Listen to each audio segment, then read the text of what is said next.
పార్టీలన్నీ గెలిచినాయి. సరే ఏమవుతుంది అనేది భవిష్యత్తు. ఇక్కడ కూడా మేమే గెలిచినామని ప్రకటించుకున్న బండి సంజయ్ గారు కూడా 69 సంఖ్య, ఇక్కడ 66 plus MP, local MLA and Manakonda MLA 69 మంది మెంబర్స్ ఓటింగ్. 69 మంది మెంబర్లు ఉన్నటువంటి దానిలో 30 సభ్యులకు ఎన్నిక గెలిచి మేము మేయర్ అవుతామని ప్రకటించుకున్నది ఆయన. ఆ రాజకీయ పార్టీ నాయకుడిగా పార్లమెంట్ సభ్యుడిగా ఎట్లా ప్రకటించుకున్నాడో మిగతా రాజకీయ పార్టీలు ఎవరికి వాళ్ళకు వ్యూహం ఉంటాయి.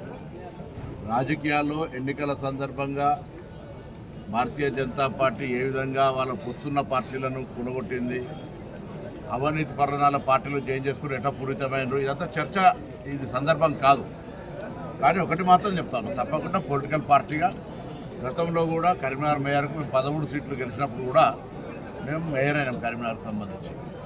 కాబట్టి ఇప్పుడు కూడా అన్ని రాజకీయ పార్టీలు రాష్ట్ర నాయకత్వ సలహా సూచనకు సంబంధం లేదు. ఇందులో ముఖ్యమంత్రి గారు మంత్రుల జోక్యం లేదు. ఇందులో స్థానికంగా గెలిచిన ప్రజాప్రతినిధులు వాళ్ళ ఒక ఆలోచనతోటి అబ్సల్యూట్ మెజార్టీ బీజేపీకి రాలేదు. నిజామాబాద్ లాగా నేను కూడా ప్రతిపక్షంలో కూర్చుంటా చెప్పాల్సి ఉండే.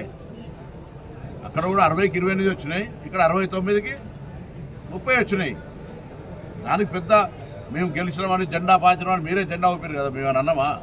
మేము ఇప్పుడు ఏమంటున్నాం, డెమోక్రటిక్గానే ప్రజాస్వామికంగానే గెలిచిన కార్పొరేటర్లు మేయర్ను ఎవరు ఎంపిక చేసుకుంటారు తప్ప గౌరవ ముఖ్యమంత్రి గారు మంత్రులు తిరగనీయం ఎవరు. డెమోక్రసీ ఎవరికి వ్యతిరేకంగా మేము ప్రజాస్వామ్యంగా గెలిచిన ఆ బీజేపీ 30 మంది కూడా శుభాకాంక్షలు, మిగతా 36 మంది కూడా శుభాకాంక్షలు. అందరూ కలిసి మంచి మేయర్ని ఎన్నుకోండి. మేము రాష్ట్ర ప్రభుత్వం నుంచి కరీంనగర్ లాంటి పెద్ద నగరం ఈరోజు 3,40,000 ఓట్లు, 5 లక్షల జనాభా, తెలంగాణ రాష్ట్రంలో హైయెస్ట్ సీట్స్ ఉన్నటువంటి కార్పొరేషన్, తప్పకుండా ఉత్తర తెలంగాణ దాన్ని డెవలప్మెంట్ చేయాలని మా ప్రభుత్వ ఆలోచన.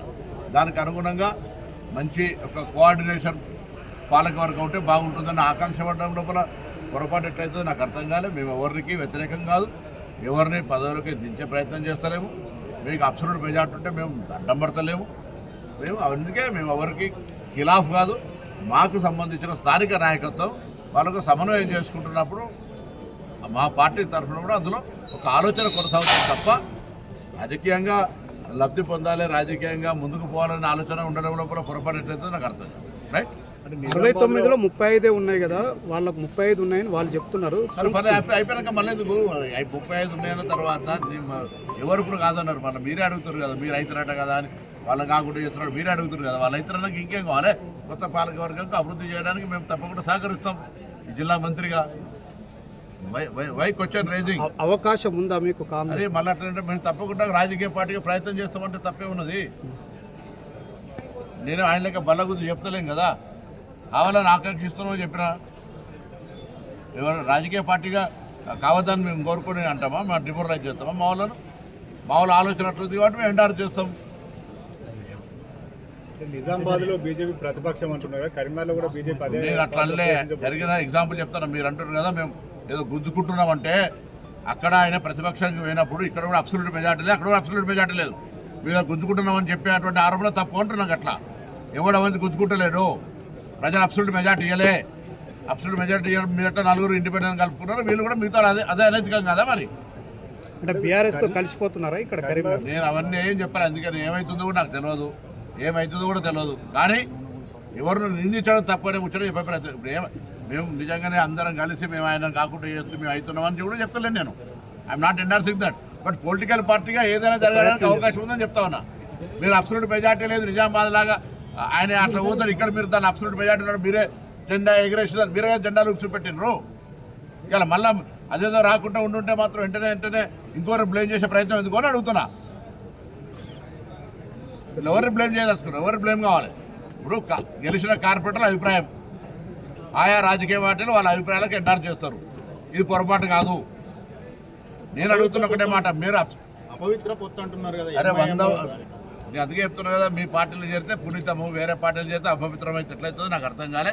అది భవిష్యత్ వాషింగ్ నిర్మా పౌడర్ వేసి అడిగినట్టయితే అలా పోతాయి. అందుకే దాని గురించి చర్చ వద్దు. 16 తారీఖున ఏమైతే చూద్దాం. మేము రాజకీయ పార్టీగా కావాలని కోరుకుంటాం, ఆయన ఒక రాజకీయ పార్టీగా స్థానిక ఎంపీగా కావాలని కోరుకుంటాడు. అందరు క్యాంపులు అసలు మీకు తెలుసా, ఎన్నిక కాగానే సూర్యాపేటలో లేనే లేదు మెజార్టీ క్యాంపుకి వెళ్ళరు. చాలా క్యాంపులకు వెళ్ళారు. క్యాంప్ అనేటువంటిది ఈయన కొత్తగానే ఇప్పుడే కరీంనగర్లో తీసుకొచ్చినట్టు ఎందుకు లెక్క క్యాంప్ అనేది ప్రతి మున్సిపల్ ఎన్నికలు జరుగుతుంది, కొత్తగా జరుగుతుంది. ఇవాళ రేపు శ్రీనివాస్ గారు కూడా క్యాంపు తీసుకెళ్లారు. ప్రజా తీర్పును గౌరవించడము బరాబర్ ప్రజా తీర్పును గౌరవిస్తాము. ప్రజా తీర్పు గెలిచిన కార్పొరేటర్ల అభిప్రాయం ప్రకారం నడుస్తుంది. రైట్. మార్పు జరుగుతుంది అంటారా కరీంనగర్లో? నేను జ్యోతిష్యం చదవలే, నాకు తెలియదు. నేను 30 సీట్లు కలిసి బల్లా గుర్తుంది. రేపు ఏం జరగబోతుంది? ఏం జరుగుతుందో ప్రజలు చూస్తారు.